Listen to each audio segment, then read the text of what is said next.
So hey guys, welcome once again and today we're going to explain the movie called No Time to Die। 2021 में release हुए इस movie को IMDb पर 7.3 out of 10 की rating दे दी गई है, जो कि एक बहुत ही अच्छी एक्शन थ्रिलर मूवी है। So guys, without wasting your time, bring your snacks together and let's begin the explanation। Movie की शुरुआत में मैडलिन नाम की छोटी बच्ची अपने मॉम से कह रही होती है, मॉम डैडी घर कब आएंगे और वो करते क्या है। तो उसकी मॉम उसे बताती है कि वो लोगों की जान लेने वाले डॉक्टर है, अब वो यहाँ नहीं आएंगे। फिर मैडलिन अपनी मॉम की मेडिसिन लाने छत पर चली जाती है। तभी सैफीन नाम का एक आदमी मास्क पहने गन के साथ घर के अंदर आता है और मैडलिन की मॉम से पूछता है, क्या मिस्टर वाइट घर पर है। तो मैडलिन की मॉम उससे कहती है, नहीं, वो यहाँ से जा चुके हैं, आपको क्या काम था। सैफीन कहता है, उन्होंने मेरे पूरे परिवार को मार डाला। सैफीन अपने फैमिली का बदला लेने के लिए मैडलिन की मॉम को शूट करके मार देता है। गन की आवाज सुनने के बाद मैडलिन ऊपर अपने कमरे में जाकर छुप जाती है। सैफीन जब उसे ढूंढता हुआ ऊपर जाता है तो मैडलिन उसे शूट करके मार देती है और उसकी लाश को ठिकाना लगाने वहाँ से बाहर लेकर जाती है। तभी सैफीन वापस से उठ जाता है क्योंकि वो अभी भी जिंदा था। मैडलिन उसे देखकर वहाँ से भागने लगती है। तभी बर्फ की लेयर पतली होने की वजह से वो बर्फ के अंदर चली जाती है। सैफीन जब उसे बर्फ के अंदर तड़पता देखता है तो उसे अपनी फैमिली की याद आ जाती है, इसीलिए वो बर्फ के लेयर को शूट करके तोड़ देता है ताकि मैडलिन बच सके और फिर वो वहाँ से बिना कुछ कहे सुने चला जाता है। अब हमें कई साल बाद मैडलिन को समंदर में नहाते हुए दिखाया जाता है, जो अब काफी बड़ी हो चुकी थी। और यहाँ पर एंट्री होती है इस मूवी के मेन कैरेक्टर मैडलिन की बॉयफ्रेंड जेम्स बॉन्ड की। बॉन्ड मैडलिन से कहता है, मैडी तुम कहाँ खो गई हो, अब हमें चलना चाहिए। वो दोनों वहाँ से होटल में जाते हैं और साथ में अच्छे वक्त बिताते हैं। बॉन्ड मैडी से कहता है, हम दोनों साथ में इतने वक्त बिता चुके हैं, लेकिन अब तक मैं तुम्हारे फैमिली के बारे में कुछ भी नहीं जानता, आखिर तुम्हारा राज क्या है। मैडी उससे कहती है, तुम्हें सब बता दूंगी, लेकिन उससे पहले तुम्हें तुम्हारे एक्स विस्पर के कब्र पे जाकर उसे माफ करना होगा और उसके बारे में मुझे एक एक बात बतानी होगी। क्योंकि जेम्स बॉन्ड के 2016 वाली सीरीज में विस्पर ने एक मिशन पर बॉन्ड को धोखा दिया था, जिसमें वो स्पेक्टर ऑर्गेनाइजेशन के लिए काम कर रही थी, जिसे लीड ब्लोफील्ड ने किया था। दरअसल मैडी के फादर मिस्टर वाइट भी इसी ऑर्गेनाइजेशन के लिए काम करते थे। नेक्स्ट सीन में बॉन्ड विस्पर की कब्र पर जाता है, जहां उसे बॉन्ड इंजर्ड होने के बाद उठते हैं और उसके ऊपर अटैक करने वालों को वहां से देखते हैं। वो सारे लोग बॉन्ड को जिंदा देखकर उसके ऊपर फिर से अटैक करते हैं, क्योंकि ब्लोफील्ड के एक आदमी का गला घोटते हुए उससे पूछता है, तुम लोगों को मेरे बारे में किसने बताया कि मैं यहाँ हूँ। तो वो एनिमी उससे कहता है, क्या तुम जानते हो वो इंस्पेक्टर की बेटी है। ये सुनने के बाद बॉन्ड बैग लेकर सीधे मैडी के पास पहुँच जाता है। वो उससे पूछता है, ब्लोफील्ड को कैसे पता चला कि मैं कब्रिस्तान गया हूँ और ये इंस्पेक्टर कौन है। मैडी कहती है कि तुम क्या कह रहे हो, मुझे कुछ भी समझ नहीं आ रहा और मैं भला ऐसा क्यों करूँगी। मैं तो मैडी को किसी अननोन पर्सन की कॉल आती है, जो कि कह रहा होता है कि तुम्हारे फादर को तो तुम पर नाज होगा। तभी बहुत सारे गुंडे बॉन्ड के कार पर शूट करने लगते हैं, बट बॉन्ड की कार बहुत ज्यादा बुलेट प्रूफ होने की वजह से उससे कुछ नहीं होता। बॉन्ड अपने एडवांस कार से ऑटो गन बाहर निकालता है और उन सभी पर अंधाधुंध फायरिंग करना शुरू कर देता है, जिनमें बहुत से लोग मारे जाते हैं। उन सभी को मारकर बॉन्ड मैडी को सीधा ट्रेन में बैठाकर टाटा बाय बाय कर देता है और कहता है, हम लोग दोबारा कभी नहीं मिलेंगे। अब हमें 5 साल के बाद का सीन दिखाया जाता है, जहां पर कुछ बदमाश MI6 नाम की कंपनी पर अटैक कर देते हैं, जो कि एक बायोकेमिकल वेपन बनाने वाली कंपनी थी। तभी वहां के main scientist doctor Aubrey Shiv के पास एक आदमी की कॉल आती है। वो कह रहे होते हैं, अगर सांसें लेनी है तो चुपचाप मेरे लोगों के साथ हैरिकस बायो वेपन लेकर आ जाना। ऑब्रे शिव समझ जाता है कि ये सैफीन ही है, जिसे हमने मूवी की शुरुआत में मास्क पहना हुआ देखा था। फिर वो सारे एनिमी उस जगह को डिस्ट्रॉय करके हैरिकस के साथ साथ ऑब्रे शिप को भी वहां से लेकर चले जाते हैं। दूसरी तरफ हम MI6 के हेड एम को देखते हैं। वो अपनी असिस्टेंट से कहता है, ये न्यूज बाहर नहीं जानी चाहिए। नेक्स्ट सीन में बॉन्ड अपने काफी पुराने दोस्त फ्लिक से मिलता है, जो बॉन्ड की तरह समाज सेवक था। फ्लिक्स बॉन्ड को अपने एक कलीग लोगान एस से मिलवाता है, जो कि बॉन्ड का बहुत बड़ा फैन था। वो तीनों बार में बैठकर बातें कर रहे थे, तो फ्लिक्स उसे बताता है कि मुझे पता है कि तुम अब MI6 से रिटायर हो चुके हो, लेकिन हमें तुम्हारी जरूरत है जिसके दिमाग से वो पूरी दुनिया को तबाह कर सकता है, बट उसकी अभी क्यूबा में मौजूद है। फ्लिक्स का दोस्त लोगान बॉन्ड की तारीफों के पुल बांधते हुए कहता है कि हमें खबर मिली है कि डॉक्टर ऑब्रेशिव एक पार्टी में जाने वाले हैं, जहां इंस्पेक्टर की पूरी टीम यूनाइट होने वाली है। नेक्स्ट सीन में बॉन्ड अपने न्यू मिशन के लिए क्यूबा पहुंच जाते हैं, लेकिन इस मिशन पर वो अकेले नहीं थे। MI6 की न्यू 007 भी इस मिशन पर थी, जो अब बॉन्ड के रिटायरमेंट के बाद उसकी जगह ले चुकी थी। क्यूबा पहुंचकर बॉन्ड की मदद करने फ्लिक्स की एक दोस्त वहां आती है, जिसका नाम पलोना होता है, जो कि काफी खूबसूरत थी, जिसे देखकर बॉन्ड खुद को कंट्रोल नहीं कर पाते। बॉन्ड और पलोना दोनों पार्टी में जाते हैं, जिसे ब्लोफील्ड ने जेल के अंदर से ही ऑर्गेनाइज किया था। ब्लोफील्ड तो वहाँ मौजूद नहीं था, बट उसके मैकेनिकल आइज उन सभी पर नजर रख रहे थे। जब ब्लोफील्ड को पता चलता है कि बॉन्ड और उसकी दोस्त पलोना भी वहाँ पार्टी में मौजूद है, तो वो अपने आदमियों को कहकर डॉक्टर ऑब्रेशिव की मदद से उस बायोकेमिकल वेपन को एक्टिवेट करवा देता है, ताकि बॉन्ड तड़प तड़प कर मर जाए। बट से वहाँ सिर्फ इंस्पेक्टर के लोग मर रहे थे। अपने वेपन्स को काम करता देख डॉक्टर ऑब्रेशिव बहुत खुश होते हैं। बॉन्ड डॉक्टर ऑब्रेशिव को वहाँ से लेकर निकलने ही वाला होता है कि तभी 007 डॉक्टर ऑब्रेशिव को वहाँ से उड़ा ले जाती है। ब्लोफील्ड के बाकी के लोग भी वहाँ आकर बॉन्ड और पलोना पर अटैक कर देते हैं, जिसके बाद उन सभी में एक ताबड़तोड़ फाइट शुरू हो जाती है। पलोना, जो कि दिखने में नाजुक सी थी, वो भी एक एक करके सभी को धोना शुरू कर देती है। और दोस्तों, बॉन्ड के एक्शन से भरे फाइट से तो आप वाकिफ ही होंगे। बॉन्ड भी उन्हें खूब धोता है। उधर बिल्डिंग से बाहर 007 भी बाकी के गुंडों से फाइट कर रही होती है, जिसका फायदा उठाकर बॉन्ड डॉक्टर ऑब्रेशिव को 007 से चुरा लेता है। पलोना बॉन्ड को एक सीक्रेट दरवाजे तक ले जाती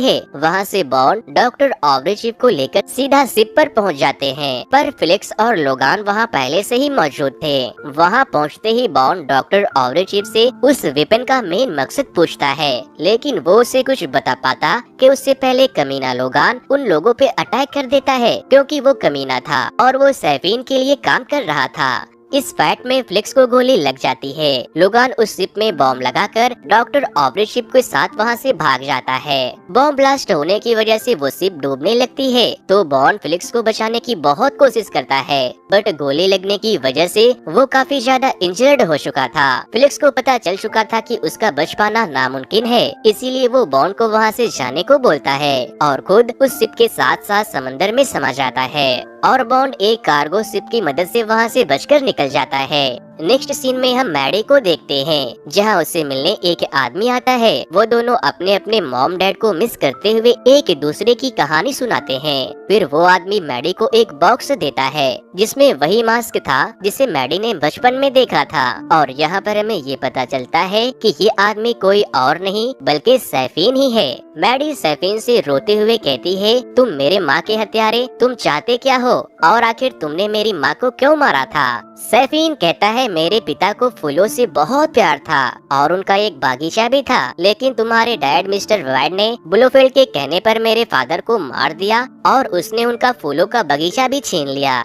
लेकिन मिस्टर वाइड तो तुम्हारे आशिक बॉन्ड के हाथों कब के मारे गए, लेकिन अब बारी है ब्लोफील्ड की, जिसे तुम मारोगी। मैडी ये सब सुनकर काफी शौक हो जाती है और सैफीन से कहती है, भला मैं तुम्हारी बात क्यों मानूं? सैफीन कहता है, क्योंकि मैं जानता हूँ तुम्हारे लिए अभी भी कोई अजीज है। अगर तुमने मेरी बात तो तुम उसे खो दोगी। मैडी उसे खोना नहीं चाहती थी और वो सैफीन की बातों को मान लेती है। सैफीन मैडी को एक जहरीली परफ्यूम देता है, जिसे ब्लोफील्ड के बॉडी पर लगाते ही वो मारा जाने वाला था। दूसरी तरफ बॉन्ड एम से मिलता है और उसे बहस करने लग जाता है कि 10 साल से तुम डॉक्टर ऑब्रेशिव के साथ काम कर रहे थे, क्या तुम्हें नहीं पता था कि सच्चाई क्या है? एम कहता है, मुझे सच में नहीं पता था कि वो किसी और के लिए काम कर रहे हैं, लेकिन जरूरी ये नहीं है कि उसने हमें धोखा दिया, बल्कि जरूरी तो ये है कि वो आखिर है कहाँ और वो किसके लिए काम कर रहे हैं। बॉन्ड कहता है ये तो हमें सिर्फ एक ही आदमी बता सकता है। एम ब्लोफेल्ड का नाम सुनते ही बॉन्ड को उसे मिलने से मना कर देते हैं, क्योंकि वो भी जानता था कि वो दोनों एक दूसरे के खून के प्यासे हैं और वो सनकी ब्लोफेल्ड सीधे मुंह किसी से बात नहीं करने वाला। बट काफी देर सोच विचार करने के बाद एम बॉन्ड को ब्लोफेल्ड के पास भेज देता है, लेकिन वो ब्लोफेल्ड और बॉन्ड को शांत रखने के लिए एक साइकियाट्रिस्ट बुलवाता है और हाथ आगे बढ़ाता है। बट हाथ में परफ्यूम लगे होने के कारण मैडी बॉन्ड से हाथ नहीं मिलाती और ही बड़ा वाला सनकी इंसान था। फिर मैडी के हाथ पकड़ते ही बॉन्ड के हाथ में वो परफ्यूम लग जाती है, जिस वजह से मैडी घबरा कर वहाँ से चली जाती है। अब उस जेल में बॉन्ड और ब्लोफेल्ड अकेला था। वो दोनों आपस में बातें कर रहे थे। बॉन्ड ब्लोफेल्ड से उस बायोकेमिकल और डॉक्टर ऑवरिचिप के बारे में पूछता है कि आखिर वो लोग किसके लिए काम कर रहे हैं। ब्लोफेल्ड बॉन्ड को कुछ नहीं बताता। वो उल्टा विस्पर की याद दिलाकर बॉन्ड को गुस्सा दिलाने लगता है ताकि वो अपना आपा खो दे और उसे रूल तोड़ने की सजा मिल जाए। और फिर ऐसा ही होता है। बॉन्ड गुस्से में आकर ब्लोफेल्ड का गला पकड़ लेता है।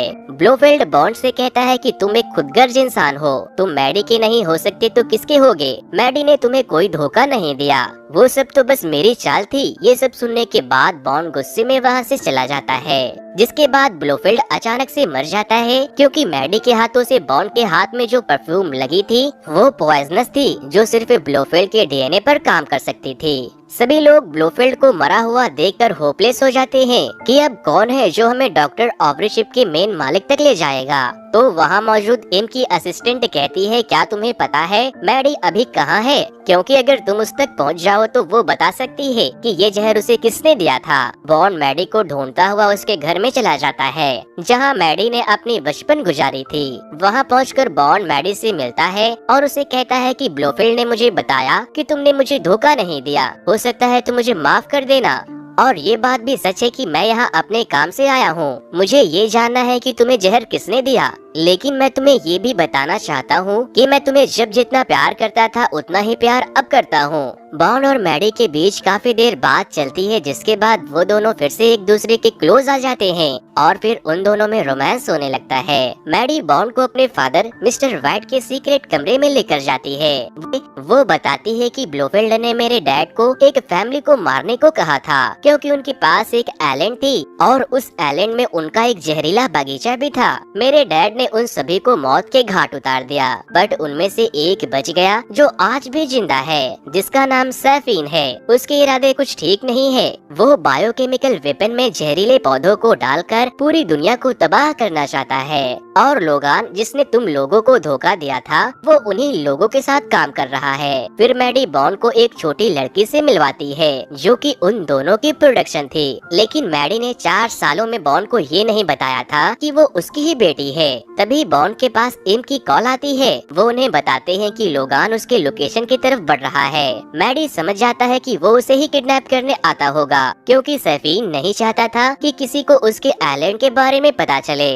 बॉन्ड मैडी और अपनी बेटी को वहाँ से लेकर भाग ही रहा था कि उससे पहले लोगान और बहुत से लोग उनके ऊपर अटैक कर देते हैं। बॉन्ड सभी से बचता हुआ जंगल की तरफ भागता है। वो मैडी और अपनी बेटी को एक झोपड़े में बैठाकर उन सभी से फाइट करने चला जाता है और एक के बाद एक बहुत से लोगों को मार देता है। फिर जब लोगान की बारी आती है तो बॉन्ड उसे भी कार से कुचलकर मार देता है। इस फाइट का फायदा उठाकर सैफीन मैडी और उसकी बेटी को अपने हेलीकॉप्टर में बैठाकर अपने साथ अपने आइलैंड पर लेकर चला जाता है। सैफीन मैडी को अपने फादर का जहरीला बगीचा दिखाता है, जिसकी मदद से वो दुनिया की आबादी को कम करने वाला था।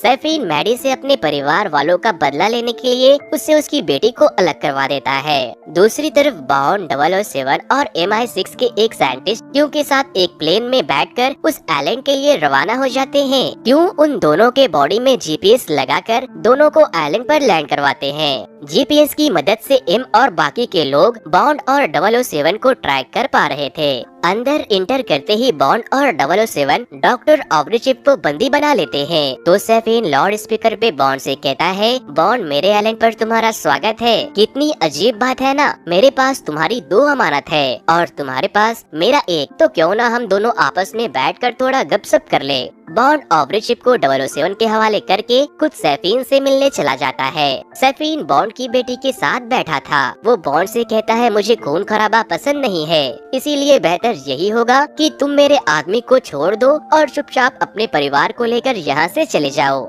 और अगर मेरे जहरीले बगीचों को तुमने तबाह करने का सोचा भी तो मैं तुम सभी को ऐसी मौत मारूंगा कि तुम लोग कभी सोच भी नहीं सकते। ये सब सुनकर बॉन्ड को बहुत गुस्सा आता है और वो सैफीन पे अटैक कर देता है, बट वो कमीना अंडरग्राउंड होकर वहाँ से भाग जाता है। जिसके बाद बॉन्ड मैडी और अपनी बेटी को एक जगह इकट्ठा करता है। दूसरी तरफ 007 को पता चलता है कि ऑब्री चिप उसके किसी काम का नहीं रहा, तो वो उस गद्दार को जहरीले केमिकल में धक्का मार देता है, जिस वजह से वो वहीं मर जाता है। क्यों बॉन्ड को बताता है कि बहुत से बाहरी जहाज आइलैंड की तरफ उस जहरीले पौधे को लेने आ रही है, तुम्हें जल्द से जल्द सारे पौधों को तबाह करना होगा। बॉन्ड 007 से मैडी और उसकी बेटी को वहाँ से बाहर ले जाने को कहता है और वो ऐसा ही करती है। जिसके बाद बॉन्ड एम से कहकर उस जगह पर मिसाइल अटैक करवाने को कहता है ताकि वो उस आइलैंड को तबाह कर सके। लेकिन जब सैफीन को ये बात पता लगती है तो वो उस जगह को बड़े बड़े डोम से सील्ड कर देता है ताकि मिसाइल अंदर ना जा सके। बॉन्ड उस सील को वापस से हटा देता है, जिस वजह से सैफीन और बॉन्ड में फाइनल फाइट शुरू हो जाती है। इस फाइट में बॉन्ड सैफीन को हरा देता है, बट वो कमीना मरते मरते बॉन्ड के अंदर एक ऐसे पॉइजन को इंजेक्ट कर देता है कि अगर बॉन्ड किसी को भी टच करेगा तो वो इन्फेक्टेड होकर मारा जाएगा।